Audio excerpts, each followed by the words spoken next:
但是呢，从美国方面来看呢，它并没有按照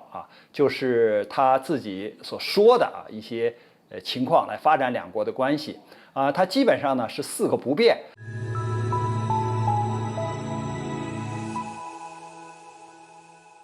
网友朋友大家好，我是曹卫东。这次就是香格里拉峰会这个中美的防长在会上都做了主旨的演讲，同时呢，中美的防长呢也进行了会晤。这个防长的主旨演讲，或者是说他们的会晤呢，与过去就是中国和美国的外长这一层的这个会晤呢，有一点不同因为最初的时候嘛，我们外交层面的比如说美国国务卿和我们外交部长他谈话的时候呢，当时中方提出了3点建议，就是关于中美发展两国关系的建议。第一呢是相互尊重，第二呢是和平共处，第三呢是合作共赢。因为大家只有互相的尊重，这是起码的要求，只有相互尊重，大家才能发展关系，就是个平等的关系。第二呢，和平共处，你不能搞对抗，搞这种争斗或者是直接的这种冲突，那显然是没法就是一块共事。那么合作共赢呢，就是如果双方搞好关系进行相关的问题合作，那么可以共同获得利益就是对大家都好，对地区世界的和平都好是这样一个建议。什么叫4个不变呢？就是美国认为它和中国是一个大国竞争的关系不是一个合作的关系，所以他对这个中美就是竞争的这种战略地位的这个看法呢没有变这是第一点就是还是把中国当做一个竞争的对手第二点呢，就是他对中国污蔑抹黑的这种方式没有变。因为我们看到就是俄乌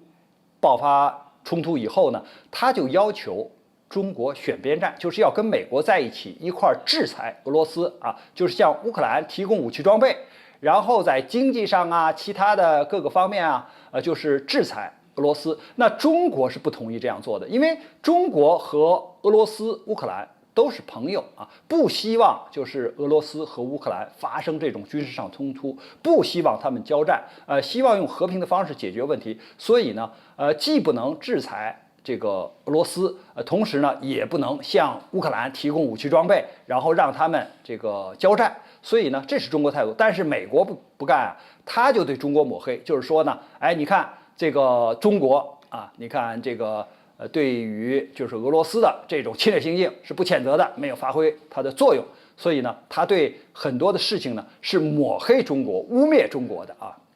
那么还有一点呢，就是他对干涉中国的内政这点没有改变就是他的这种野心没有改变。比如说对我们的新疆问题，对我们的人权问题，包括这个台湾问题他都是向这个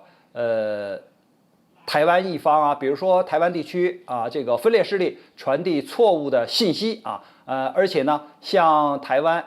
这个出售武器装备而对中国大陆呢，它一直是采取一种封锁的或者是禁售的这种态度。很显然呢，那这是干涉中国的内政无论是新疆问题还是人权问题还是这个台海问题这都是属于中国的内政。但是美国呢都有插手进来干涉的这种就是野心，包括我们的这个香港问题所以我们看到他对中国的这个内政干涉的这种野心没有改变。再有呢，就是他说一套做一套的这个做法没有改变说起来是要遵守3个联合公报，说起来是要这个不搞对抗说起来呢是这个不支持这个台湾从中国分裂出去。但是呢，你做的时候呢是另外一回事了。比如说，你说这个对3个联合公报的执行，那显然他现在是对这个台湾问题是空心化那你承诺的不向台湾出售武器装备，怎么是一直向台湾出售武器装备还派一些这个高官去访台，那这都是向台湾这个分裂势力传递错误的信号所以我们看呢，它的实际上就是对华的这个有4个不变。所以这次呢，这个国防部长魏凤和呢，在谈话的时候呢，多了一条哈，什么多了一条呢？就是说，我们跟美国发展关系啊，这个是第一要这个互相的尊重啊，这条不变，就是必须得是一个平等的姿态。第二呢，就是应该和平共处，大家应该和平共处，不应该搞对抗，不应该搞这种所谓的大国竞争。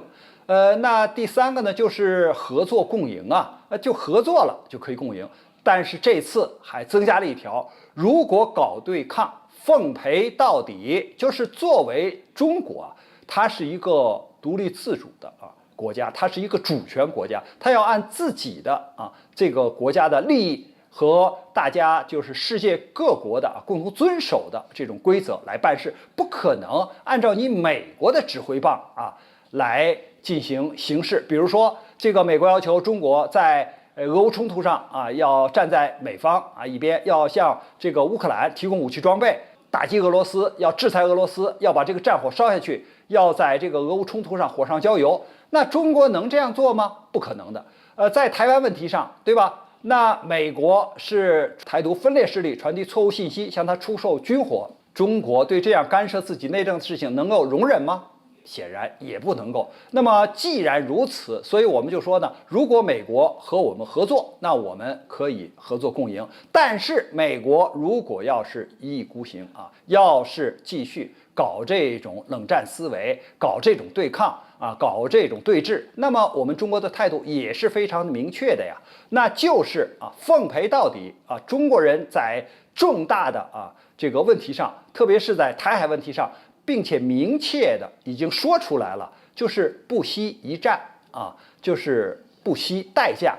也不能让台湾从祖国分离出去。所以我们通过这个香格里拉峰会呢已经可以看到中美关系就是未来的发展求在美国一方，你是愿意搞合作，那我们就共赢；你如果要搞对抗，我们奉陪到底。关于这个话题呢，我们今天就聊到这儿，感谢大家关注本栏目，我们下期节目再见。